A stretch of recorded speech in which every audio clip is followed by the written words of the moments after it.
Bonjour, je vais faire une petite vidéo de rappel sur la méthode de démonstration par récurrence. Je vais prendre deux exemples très concrets appliqués aux suites, deux exemples de base. Donc je vais démontrer qu'une suite est décroissante et dans un deuxième temps je montrerai que la suite est minorée par 2. Donc je reviens ici, là, je vais commencer par l'exemple 1, là, démontrer que la suite est décroissante. Alors le fait que la suite est décroissante, ça se traduit par la propriété suivante. Donc quand on dit démontrer que la suite est décroissante, c'est démontrer que pour tout n appartenant à grand N, un plus 1 est inférieur ou égal à un. Voilà. Alors pour démontrer cette propriété-là par récurrence, il faut poser en fait ce qu'on appelle la propriété de récurrence. La propriété de récurrence, c'est pas très compliqué, il suffit de prendre ce qui est ici après le quel que soit n. Là il y a une propriété ici qui dépend de n en fait. Vous voyez ici il y a du n, ici aussi. Cette propriété là dépend de n, et du coup on va poser Pn, la propriété de récurrence, donc on la pose entre guillemets, un plus 1 inférieur ou égal à un. Alors la méthode de démonstration par récurrence est basée en 3 étapes. Il y a une première étape qui s'appelle l'initialisation, donc on va commencer par ça. C'est-à-dire qu'il faut démontrer que la propriété est vraie à un certain rang. Donc il faut trouver un rang pour lequel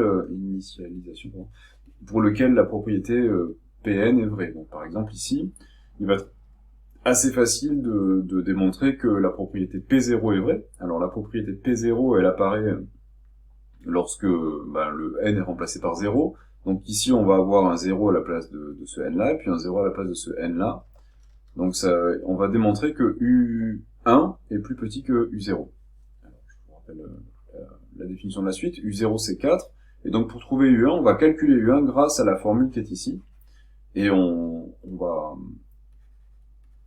Donc U1 c'est 0,5 fois U0 plus 1. 0,5 fois U0 plus 1, ça nous fait 0,5 fois 4 plus 1, c'est-à-dire ça fait 2 plus 1, ça fait 3. Alors on a bien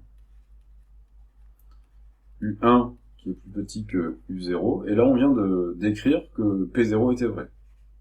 Alors on l'écrit. P0 est vrai. C'est-à-dire que là on a prouvé que la propriété Pn était vraie lorsque n était égal à 0. Donc on dit que la propriété est initialisée. Dans une deuxième phase, on va prouver que la propriété est héréditaire, c'est-à-dire que si elle est vraie à un certain rang, elle va être vraie au rang suivant, quel que soit le rang qu'on choisit. Donc on pose un n entier, quelconque, tel que Pn est vrai. Attention, on ne dit pas que la propriété est vraie pour tout n, on dit seulement que pour ce n-là, la propriété Pn est vraie. Alors la propriété Pn est vraie, ça signifie que un plus 1 est inférieur ou égal à un. Il nous reste à démontrer que la propriété Pn plus 1, dans ce cas-là, va être vraie. C'est-à-dire qu'il faut que je démontre que Pn plus 1, c'est-à-dire que un plus 2 va être plus petit que un plus 1. Donc je vais fabriquer ma propriété Pn plus 1, donc c'est cette inégalité, en appliquant la méthode de construction de la suite, c'est-à-dire que là, à partir du membre de gauche de l'inégalité, là, à partir de ce membre-là, je vais fabriquer un plus 2, et à partir de ce membre-là, je vais fabriquer un plus 1. C'est assez facile, puisque on connaît la compatibilité des inégalités avec les opérations. Donc là, par exemple, je peux commencer par multiplier par 0,5, ça conserve l'ordre, hein, puisque c'est une multiplication par un nombre positif. Je reviens pas sur ce genre de détails, hein, mais... Donc on a 0,5 un plus 1 qui est plus petit que 0,5 un. Et de même, on a 0,5 un plus 1 plus 1 qui va être inférieur ou égal à 0,5 un plus 1. Et là, ce qu'on a écrit à gauche, ça c'est exactement un plus 2. Et on vient donc de dire que un plus 2 est plus petit que un plus 1. Parce que ça c'est un plus 1. D'accord? Et donc, on vient de prouver que Pn plus 1 est vrai. Donc ce qu'on a démontré, c'est que si, pour ce n-là,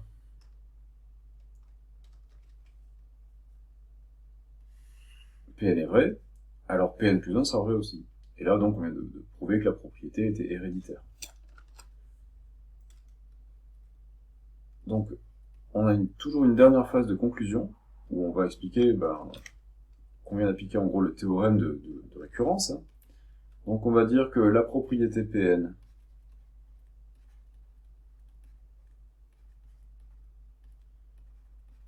est vraie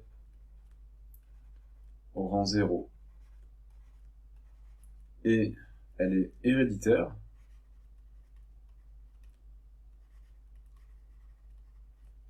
Donc d'après le principe de récurrence, on ne dit pas le théorème de récurrence,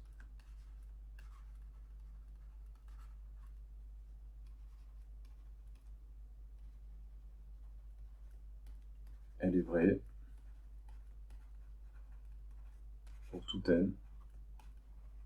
Donc tout n supérieur ou égal à 0, c'est-à-dire tout n antinaturel. Alors des fois, on initialise au rang 1, parce qu'au rang 0, là, par exemple, on peut avoir une suite qui n'est pas définie pour n égale 0. On peut avoir une propriété qui n'est pas vraie au rang 0, qui est vraie au rang 1, ou 2, ou 3, ou 4.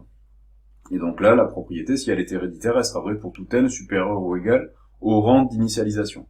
D'accord? Donc ici, on peut conclure, hein, quel que soit n entier, un plus 1 est inférieur ou égal à un. Donc là, ça veut dire que la suite est décroissante.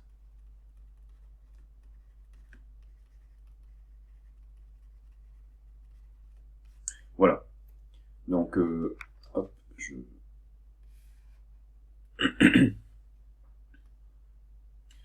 j'encadre ma propriété. Hop, donc on va faire la même chose hein, sur la propriété qui est ici. Donc là c'est pareil, c'est une propriété qui est une formule en français, démontrer que la suite UN est minorée par 2. Je vais peut-être rappeler la définition de la propriété, ça m'évitera de faire des allers-retours sur les deux pages. Hop, je vais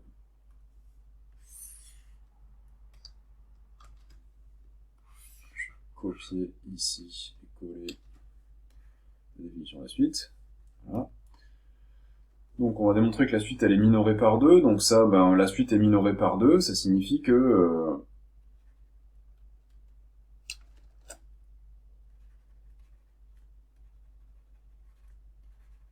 on va montrer que, quel que soit n entier, encore une fois, vous voyez, c'est une propriété qui va dépendre de n avec un n entier naturel, on va démontrer que pour tout n, tous les termes de la suite, donc c'est-à-dire tous les un, vont être supérieurs ou égaux à 2.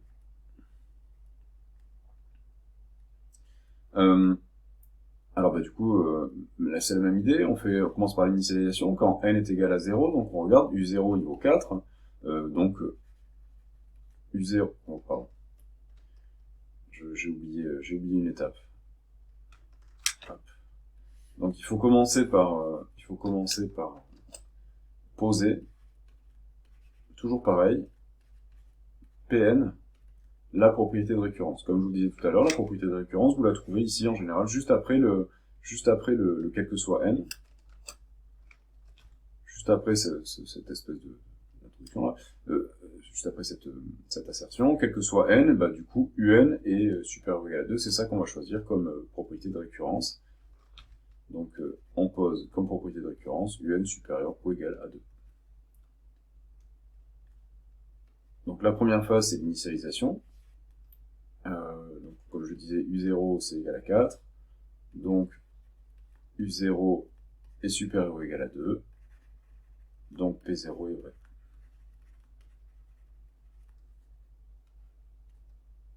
Deuxième phase, c'est l'hérédité. Donc, soit n, un entier, tel que Pn est vrai. Autrement dit,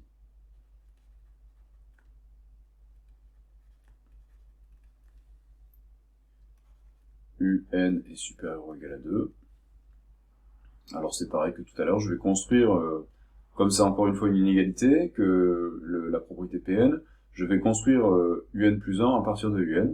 Donc je vais multiplier des deux côtés par 0,5, donc on a 0,5 un qui va être plus grand que 0,5 fois 2, c'est-à-dire 1. Et donc ça vient me dire que ça c'est équivalent à dire que 0,5 un est supérieur ou égal à 1. Et après je vais ajouter 1, donc 0,5 un plus 1, ça va être supérieur à 1 plus 1, ça fait 2. Donc là, on a multiplié par 0,5, ça conserve l'ordre. Là, j'ai ajouté 1, ça conserve l'ordre également. Et là, on vient d'écrire que ça, c'est exactement un plus 1, et ben c'est supérieur ou égal à 2. Donc, ce qu'on a démontré, c'est que si Pn est vrai, pour le n qui est là, alors Pn plus 1 sera vrai aussi.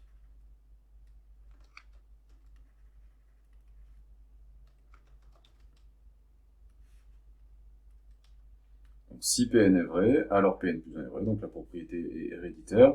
Alors je j'écris pas la conclusion parce que je veux pas faire une vidéo trop longue là, mais c'est toujours pareil, blablabla, d'après le principe de récurrence, la propriété est vraie pour tout n, donc là on vient de démontrer que quel que soit n antinaturel, eh bien un était supérieur ou égal à 2, ça signifie que la suite un est minorée par 2. Voilà, je m'arrête là. Au niveau de la vidéo, je m'arrête là. Après, je vous encourage à regarder plein d'exemples, puisque finalement là j'ai employé la même méthode pour prouver l'hérédité, qui est souvent un peu la phase un peu compliquée de la méthode par récurrence. Alors on aurait pu procéder différemment, je vais juste vous montrer peut-être aussi quand même un petit exemple là d'autres rédactions. En fait, parfois on part du début de Pn plus 1, donc Pn plus 1, vous voyez, est ici. Et en fait, je vais commencer par écrire un plus 1. Et puis, je vais prouver, en fait, l'inégalité en partant du membre de gauche pour aller vers le membre de droite, quoi. Donc, si je pars de un plus 1,